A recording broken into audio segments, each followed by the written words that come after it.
যদি সংবিধানই আমাদের রক্ষা করতে পারত, তাহলে সংবিধান আমাদেরকে বলে দিত যে আমাদের সেদিন বালু ট্রাক সরানোর ক্ষেত্রে সংবিধানের পৃষ্ঠা আমাদেরকে খুঁজতে হতো। সংবিধান যদি মানতে হতো, তাহলে আমাদের মাননীয় প্রধানমন্ত্রী বাংলাদেশে থাকার কথা না, ওনার দেশের বাইরে থাকার কথা। সংবিধান মানতে হলে বর্তমান স্বরাষ্ট্রমন্ত্রীর এখন দেশের বাইরে থাকার কথা ছিল। আপনারা যেমন 51% সমর্থন নিয়েছেন, 70% প্রায় জনগণ কিন্তু গণবিপ্লবের গণভোটের পক্ষে তারা রায় দিয়েছে। আপনাদের চেয়ে সেই 51%-এর তুলনায় সেই 70% প্রায় গণভোটকে যদি আপনারা ইগনোর করেন, তাহলে আমি বলবো আমার বাউফল, আমার পটুয়াখালী শুধু নয়, গোটা বাংলাদেশ আবার জেগে উঠে গণভোটকে তারা কার্যকর করতে। মরহুমা বেগম খালেদা জিয়া নিজে বলেছিল, আমরা সুযোগ পেলে এই সংবিধানকে আমরা ছুঁড়ে ফেলে দেব। সেই সংবিধানের প্রতি আজকে বর্তমান সরকারি দলের কেন এত প্রেম জাগ্রত হয়েছে, এটা বাংলাদেশের মানুষের জানার অধিকার আছে।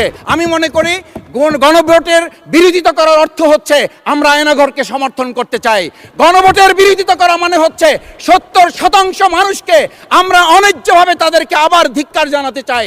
পটুয়াখালী 2 আসন থেকে নির্বাচিত মাননীয় সংসদ সদস্য জনাব ডক্টর মোহাম্মদ শফিকুল ইসলাম। আসসালামু আলাইকুম। মাননীয় স্পিকার, আপনাকে ধন্যবাদ। আজকে আমি মহান আল্লাহর দরবারে শুকরিয়া আদায় করি এবং আমার প্রিয় পটুয়াখালী 112 বাউফল 2 আসনের যারা নির্যাতন, নির্মম এবং হামলা মামলার শিকার হয়েও ভয়কে জয় করে ন্যায় এবং ইনসাফের প্রতীকে ভোট দিয়ে তারা আমাকে বিজয় করে এখানে কথা বলার সুযোগ করে দিয়েছে। মাননীয় স্পিকার, আপনি জানেন আজকে আমরা যখন এখানে দাঁড়িয়ে কথা বলি, তখন আমাদেরকে এটা ভাবতে হচ্ছে যে আমরা কথা বলতে গিয়ে আবার বিগত 17 বছরের কোনো একটা বৈষম্যের মধ্যে পড়ে যাচ্ছি কিনা। কিন্তু আমাদেরকে এটা ভাবতে হচ্ছে, আমরা যখন এখানে দাঁড়িয়ে কথা বলছি, আমাদের কথা বলার সময় শহীদ শরীফ ওসমান হাদি ইনসাফের পক্ষে কথা বলার সময় বলেছিল, আমার প্রতি যে জুলুম করবে আমি তার সাথেও ইনসাফ করতে চাই। আমরা লক্ষ্য করেছি এই সরকার প্রতিষ্ঠিত হওয়ার পর শরীফ ওসমান হাদির ব্যাপারে তার বিচারে কতটুকু কার্যকারিতা নিয়ে এসেছে তা আমরা এখন পর্যন্ত জানতে পারিনি। আমার মনে হয় আমরা সংবিধান নিয়ে ঘাটাঘাটি করতে করতে যদি সংবিধানই আমাদের রক্ষা করতে পারত, তাহলে সংবিধান আমাদেরকে বলে দিত যে আমাদের সেদিন বালু ট্রাক সরানোর ক্ষেত্রে সংবিধানের পৃষ্ঠা আমাদেরকে খুঁজতে হতো। সংবিধান যদি আমাদেরকে রক্ষা করতে পারত, তাহলে 72-এর সংবিধানের আলোকে আজকে আমাদের এখানে থাকার কথা না, আমি শফিকুল ইসলাম মাসুদ আমার এখন জেলখানায় থাকার কথা। সংবিধান যদি মানতে হতো, তাহলে আমাদের মাননীয় প্রধানমন্ত্রী বাংলাদেশে থাকার কথা না, ওনার দেশের বাইরে থাকার কথা। সংবিধান মানতে হলে বর্তমান স্বরাষ্ট্রমন্ত্রীর এখন দেশের বাইরে থাকার কথা ছিল। সংবিধান মানতে হলে যে বাচ্চাদেরকে আজকে এখানে শিক্ষা দেওয়া হচ্ছে, দীক্ষা দেওয়া হচ্ছে, কিংবা তাদেরকে কোনো কোনো ক্ষেত্রে জাসদের সাথে তুলনা করা হচ্ছে, সেই বাচ্চাদের নিয়েই আমরা এই সরকার দলের লোকদেরকে, সরকার দলের সম্মানিত নেতৃবৃন্দকে আমরা চোখের পানিও ফেলতে দেখেছি, আবার কাউকে কাউকে কথা বলতেও শুনেছি যে এই সমস্ত বাচ্চাদের, আমরা তাদের শিক্ষার্থীদের আন্দোলনের সাথে আমাদের কোনো সম্পর্ক ছিল না। আমরা খুব লজ্জিত হই মাননীয় স্পিকার, আমাদের এই বর্তমান সময়ে আমরা যদি এটা খেয়াল করি যে আমাদের বাংলাদেশের এই বর্তমান প্রেক্ষাপটটা নতুন করে এখন যে গণভোটের যে আজকে ন্যায্যতা অন্যায্যতা, সাংবিধানিক পৃষ্ঠা, লাইন, অক্ষর, দাড়িকমা আমাদেরকে শেখানোর চেষ্টা করা হচ্ছে, যদি সেটা হতো তাহলে বাংলাদেশ জাতীয়তাবাদী দলের সম্মানিত মহাসচিব তিনি কয়েক হাজার পুলিশের বেষ্টনীর মাঝখানে একা একটা মোবাইল নিয়ে তাকে আমরা দাঁড়িয়ে থাকতে দেখেছি, তখন সংবিধান আমাদেরকে রক্ষা করতে পারে নাই। মাননীয় স্পিকার, আমি 350 মামলা নিয়ে 7 মাসের ব্যবধানে, আপনিও আমার 2-1টা মামলাতে আপনি আমাকে সহযোগিতা করেছেন, সেটা এই সুযোগে ধন্যবাদ জানাতে চাই। আমার 350 মামলা জামিন করতে 7 মাস সময় লেগেছে, আমার বের হতে সময় লেগেছে 4.5 বছর। আমি সেই 4.5 বছরে 3 বার রিয়ারেস্ট হয়ে 2 বার গুম হয়েছি। আমি তখন ডিজিএফআই, এনএসআই, ডিবিএসবির কাছে জানতে চেয়েছিলাম, আমার সামনে দিয়ে বড় বড় নেতারা বের হয়ে যাচ্ছে, আমার অপরাধটা কি? তখন বলেছিল তারা হুমকি না, হুমকি হচ্ছেন আপনারা। আমাদেরকে যখন শেখ হাসিনার শেষ সরকার নিষিদ্ধ করেছিল, তখন তারা 14 দল মিটিং করে বলেছিল এই জামাত শিবিরই হচ্ছে সবচেয়ে বড় সমস্যা, তাদেরকে নিষিদ্ধ করলে এই আন্দোলন থেমে যাবে। আজ একটা কথা পরিষ্কার বলতে চাই, এই গণবিপ্লব নিয়ে আমাদের মাথা ব্যথার মূল কারণ হচ্ছে এখানেই শেখ হাসিনা আমাদেরকে যথার্থ টার্গেটটা করেছিল। সেই টার্গেটের মূল লক্ষ্য ছিলাম আমরা।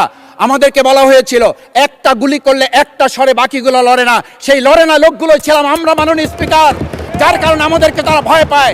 আমরা এখন বর্তমান সময় ভিডিও দেখতে পাই যেই শেখ হাসিনা বাইরে থেকে বলেছিল আমরা এই দলকে ভোট দিতে বললাম আর সেই দল আমাদের সাথে আবার বিশ্বাসঘাতকতা করেছে।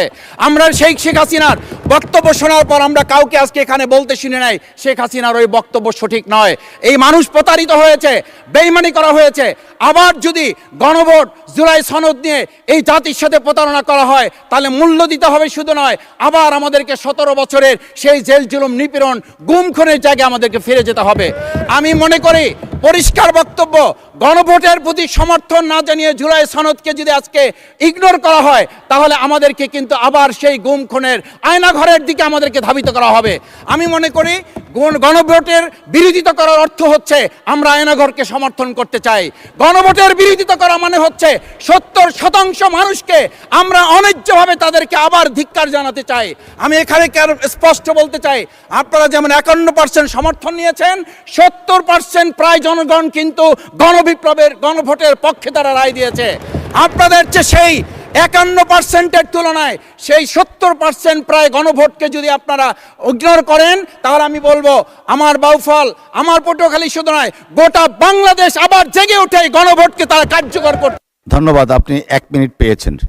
স্পিকার, আমি পরিষ্কার এইটা কথাটা এই জন্য বলছি, আজকে সংবিধানের লাইন ধরে ধরে যদি আমাদেরকে এই কথা জানতে হতো তাহলে আমাদের নেতৃবৃন্দকে ফাঁসির মঞ্চে যেতে হতো না।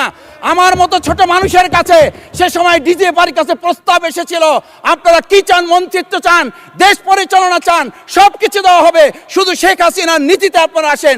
সেই নীতি তো ছিল 72-এর সংবিধান, সেই নীতি নিয়ে আজকে কেন এখানে এত কথা বলা হচ্ছে? আমরা পরিষ্কার জানি, আমরা যদি সেই 72-এর সংবিধানকে ভালোবাসি তাহলে এখানকার নেতৃবৃন্দ এবং মরহুমা বেগম খালেদা জিয়া নিজে বলেছিল আমরা সুযোগ পেলে এই সংবিধানকে আমরা ছুঁড়ে ফেলে দেব।